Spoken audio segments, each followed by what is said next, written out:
सबकी जिम्मेवारी है। इन भ्रष्ट गुजराती भाइयों ने पूरे इंडिया को कैप्चर कर लिया। इस लड़ाई को हम अपने आखिरी सांस तक लड़ेंगे। सड़क से लेके संसद तक हम लोग जाएंगे और इसको बार बार आवाज उठाएंगे। इसी के लिए जाति जनगणना अगर लिखित डाटा में ही नहीं है तो हम लड़ाई किससे लड़े? इस भ्रष्ट सरकार ने हमेशा ओबीसी को पीछे रखा है और ओबीसी कहकर ही हमें हमेशा नीचे गिरा दिया जाता है। आज युवा एक एक पैसे के लिए तरस रहा है। जाति जनगणना को पूरे ट्रांसपेरेंट तरीके से कराना होगा। जाति जनगणना हम सबका अधिकार है। ओबीसी कॉलम हमें पूरी तरह से सुरक्षित चाहिए। मैं उन सभी का बहुत बहुत धन्यवाद और आभार करना चाहती हूँ कि जो हमारे सम्मान के लिए, अपने सम्मान के लिए और जाति जनगणना के लिए इतनी कड़ी और कठोर मेहनत कर रहे हैं। पिछले वीक भी हम यहाँ आए थे और आज फिर हम लोग यहाँ एकत्रित हुए और ये कारवां तब तक नहीं रुकेगा जब तक कि हम अपने अधिकारों को प्राप्त नहीं कर लेते। ऐसा मैं मानती हूँ और ऐसा मुझे देखकर लग भी रहा है, क्योंकि सबसे ज्यादा भागीदारी यहाँ माताओं और बहनों की दिख रही है हमको। तो सभी के लिए एक बार जय हिंद, जय भारत, भारत माता की जय, वंदे मातरम। न रुकेगी आवाज, न दबेगा कारवां, बहुमुख समाज का उठ चुका है आसमां। जय हिंद, जय भारत। आज सभी को मैं बताना चाहूंगी कि हमारी जाति ओबीसी जाति से ही आपकी बहन आपके बीच आई है और हम लोगों को, मैं आज की ही बात नहीं करती, प्रथम क्लास से ही हमको कई बार हमें जाति शब्दों से संबोधित करके ना जाने कई बार हमें पीछे रख दिया जाता है कि ये ओबीसी वाले हैं। लेकिन ये चीजें कब तक चलेंगी, कब तक होगा ये? और आज भी किसी भी आधारित डाटा में जो बजट का, केंद्र का बजट आया है, उसमें भी हमारी जाति को, हमारी जाति गणना यानी ओबीसी के कॉलम को खाली छोड़ दिया गया है।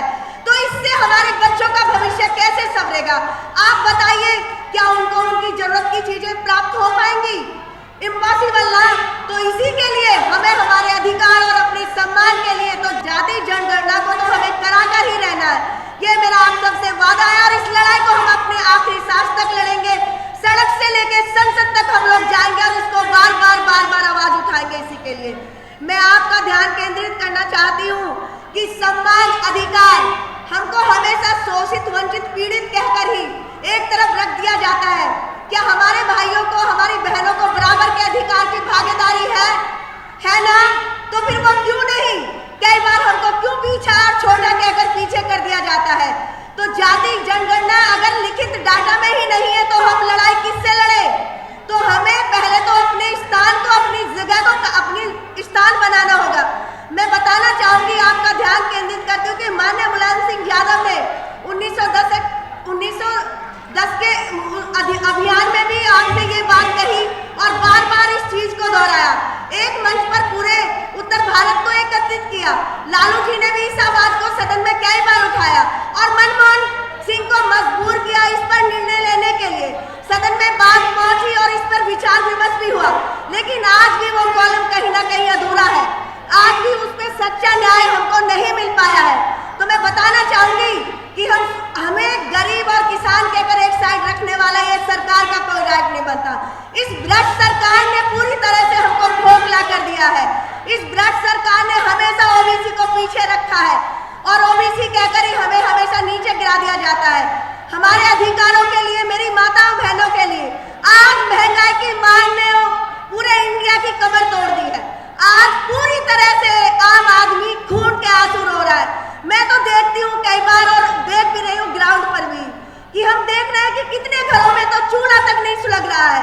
लोग बिस्किट और पानी पीकर अपना काम चला रहे हैं।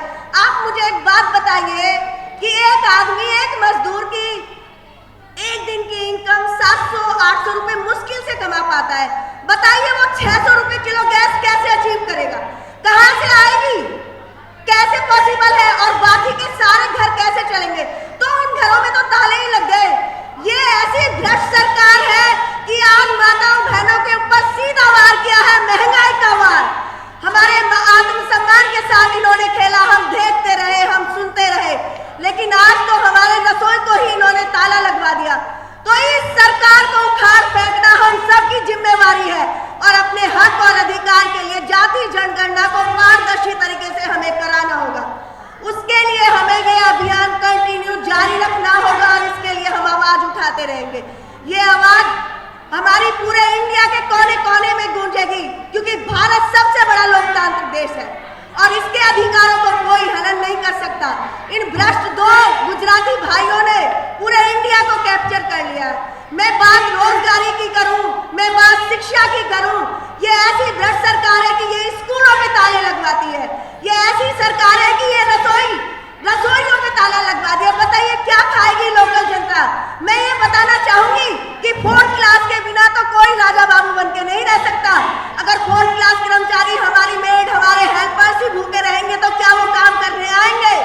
तो ये कहाँ जा रहे हैं हम लोग? इन्होंने एयरपोर्ट से लेकर और जीरो तक सबको शून्य कर दिया है। ना इनके मन में शिक्षा का महत्व है, ना इनके मन में रोजगार की कोई वैल्यू है। आज युवा एक एक पैसे के लिए तरस रहा है और जब पैसा नहीं होता तो लोगों का दिमाग भी काम नहीं करता। आप ये बात तो मानते हो ना? तो अपने अधिकार और शिक्षा के लिए, मेरी माताओं और बहनों के सम्मान के लिए इन्होंने हमें पहले कोविड के लिए लाइन में लगाया, हम लड़ लिए और खड़े रहे। नोटबंदी के लिए लाइन में लगाया, हम लगे और चलते रहे। ना जाने मैंने कितने लोगों को उस नोटबंदी में मरते देखा अपनी आंखों से। बैंक के आगे कितने बापों ने सुसाइड किया क्योंकि वो अपनी बेटी का ब्याह नहीं कर पा रहे थे, क्योंकि उनके पैसे उनके पास नहीं थे। क्या कभी तुमने किसी रिच मैन को उस लाइन में खड़े देखा? मुझे ये बताइए, नहीं ना। तो ये सब कुछ हम लोगों पर आता है और आज हमारे अधिकार और सम्मान और रोजगार और शिक्षा के लिए ये लड़ाई है। ये लड़ाई तभी अगर हम ओबीसी कॉलम में हम लोग रहेंगे, उसमें रहेंगे तो हमें ये तो पता होगा एटलीस्ट इस जाति के इतने लोग यहाँ हैं, तो उनके लिए ही तो उनके अधिकार भी तो समान तरीके से सामने आएंगे, ट्रांसपेरेंट तरीके से। लेकिन ये लोग ऐसी चीजें कराना ही नहीं चाहते कि इन पे हम लोग अपना हक ना मांग ले। अगर आप लोग पढ़ोगे तो आप इनसे क्वेश्चन करोगे। आपके लिए इसीलिए शिक्षा के ताले बंद कर दिए, स्कूल बंद कराने वाली सरकार है, रसोई गैस को बंद कराने वाली सरकार है। मैं पूछना चाहूंगी, क्या सबके लिए पॉसिबल है कि वो चूल्हे पे खाना बना के खा सके? या छोटे छोटे कमरों में लोग रहते हैं, 26-26 माले पर लोग रहते हैं, इम्पॉसिबल है ना? तो वो बेचारे भूखे ही सोएंगे। तो क्या अब किस देर का इंतजार है हमें? उठो, जागो और अपने अधिकारों के लिए लड़ो। बाबा साहब कहते थे अधिकार अगर आसानी से ना मिले तो लड़ो और बार बार लड़ो। उनके सिद्धांतों को हमें याद करना होगा और ओबीसी कॉलम को हमें वापस अपने लिए लाना होगा। जाति जनगणना को पूरे ट्रांसपेरेंट तरीके से कराना होगा। मैं समाजवादी पार्टी से आती हूँ और माननीय अखिलेश यादव हमेशा पीडीए के लिए संघर्ष करते, हमेशा हर शोषित वंचित पीड़ित को गले लगाते हैं, उनके अधिकार दिलाते हैं, महिलाओं को सम्मान मिलता है। और मैं उम्मीद करती हूँ कि जब आने वाले में अगर सत्ता पलट हुई और हम लोग जीते तो ये जाति जनगणना भी मैं पूरे दावे के साथ कराऊंगी। मैं अपनी तरफ से अखिलेश भैया के सामने भी ये प्रस्ताव रखूंगी। मैं आपको वादा करती हूँ, वचनबद्ध होती हूँ यहाँ पर। और मैं बताना चाहूंगी, क्योंकि इस सरकार को यही नहीं पता कि यहाँ कितने लोग रह रहे हैं और किस तरह की चीजें हो रही, क्योंकि ये लोग बिना औलादे लोग हैं, इनके पास संतान नहीं है तो इनके पास दर्द नहीं है। आप समझिए मेरी बात को। तो 2 गुजराती लोगों ने पूरे इंडिया को कैप्चर कर लिया है। जाति जनगणना हम सबका अधिकार है, ओबीसी कॉलम हमें पूरी तरह से सुरक्षित चाहिए। उसके लिए हम बार बार संघर्ष करेंगे और करते रहेंगे। मैं आप अपनी माताओं बहनों के सम्मान में और उनके शिक्षा और रोजगार के लिए, उनके कारोबार के लिए इस सरकार से बार बार लड़ूंगी जब तक उनका अधिकार नहीं मिलेगा। मेरा ये आपसे वादा है, क्योंकि ये एक दिन की या मेरी या किसी एक व्यक्ति की लड़ाई नहीं है, ये हमारे पूरे समाज की लड़ाई है। ये बहुमुख समाज की लड़ाई और ये बहुमुख आंदोलन है। ये आंदोलन अब रुकने वाले नहीं और ये हम लोग थमने वाले नहीं। मैं आपको फिर से एक बार बताना चाहती हूँ कि एससी और एसटी ओबीसी में सामान्य वर्ग की वास्तविकता आज भी नहीं है। जो अनुच्छेद 15 के बीच आता है, 15 बटे के, वो कहाँ है? कहाँ है? आप बताइए, आप लोग कहाँ हो? आपके लिए कोई स्थान नहीं है। तो अपने स्थान के लिए ये आंदोलन तो हमें फिर करना होगा और बार बार करेंगे। मैं कहना चाहूंगी कि जो सरकार हमारे अधिकारों को हनन करती हो, जो सरकार हमारा मान सम्मान छीनती हो, उसके लिए उठो, जागो, लड़ते रहो और अपने अधिकारों को वापस लाओ। ओबीसी हक है हमारा और हम उसको लेकर रहेंगे। जय हिंद, जय भारत, भारत माता की जय। दस्तक की आपसे गुजारिश है कि अगर इसको बचाना चाहते हैं तो नेशनल दस्तक को सब्सक्राइब करने के लिए रेड कलर के सब्सक्राइब बटन को दबाएं, फिर बेल आइकन की घंटी दबाएं। नेशनल दस्तक को बचाने के लिए बहुत ज़रूरी है कि हर खबर को शेयर करें, लाइक करें, कमेंट जरूर करें।